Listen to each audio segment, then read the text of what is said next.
মুন্সিগঞ্জ সদর থানা থেকে লুট হওয়া ১৪০টি অস্ত্র ও ৩,৯৩৪ রাউন্ড গোলা বারুদ এবং বিভিন্ন সরকারি সরঞ্জাম পুলিশ সুপারের কাছে হস্তান্তর করা হয়েছে।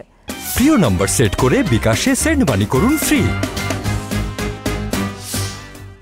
রোববার বেলা ১১টার দিকে সার্কিট হাউসে পুলিশ সুপার মোহাম্মদ আসলাম খানের কাছে এসব অস্ত্র গোলা বারুদ হস্তান্তর করেন সদর আর্মি ক্যাম্পের পিএসসি অধিনায়ক লেফটেন্যান্ট কর্নেল জুবায়ের মোহাম্মদ খালেদ হোসেন।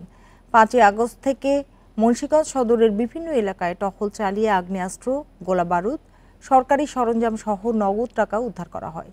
এদিকে নরসিংদী জেলা কারাগার থেকে লুট হওয়া দুটি অস্ত্র পুলিশের কাছে হস্তান্তর করেছে সেনাবাহিনী। এছাড়া রায়পুরায় ডাকাতের ফেলে যাওয়া ৩টি বন্দুক হস্তান্তর করা হয় পুলিশের কাছে।